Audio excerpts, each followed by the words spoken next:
Bon bah voilà, on a perdu, hein. Au début, on avait des papillons dans le ventre, ensuite on les a eu dans les yeux, et puis à la fin, on les a eu dans le cul. Alors, est-ce qu'il y a de quoi se réjouir ? Pas vraiment. Bon, on n'a pas eu d'attentat, hein, sauf le match en lui-même.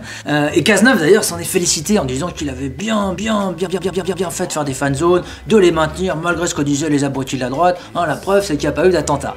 Pauvre con Cazeneuve, hein. Pauvre con chanceux, mais pauvre con quand même.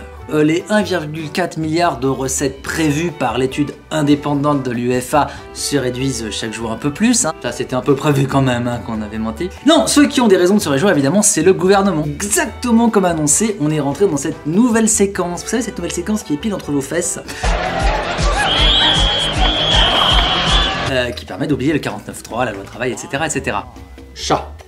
Il y a quand même un truc dont on peut se réjouir tous ensemble, pour le coup, c'est qu'on n'aura pas droit à toutes ces unes de magazines. Cette France qu'on aime, la victoire est en nous, le vivre ensemble a gagné. Enfin oui, le vivre ensemble a quand même gagné, évidemment, hein, parce que c'est vrai que cette équipe était très sympa, hein. Les mecs chantaient avant le match, ils descendaient du bus, ils enlevaient leurs écouteurs, ils étaient vraiment gentils et bien élevés. J'ai pas envie de passer pour un traître à la nation, hein, mais c'est vrai que le football n'est plus un sport depuis longtemps. C'est devenu un symbole, en France comme dans tous les pays sous-développés.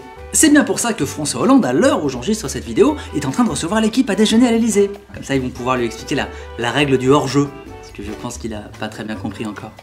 Enfin, félicitations à nos vainqueurs, hein, même si je trouve que tous les Portugais ne méritent pas de gagner autant.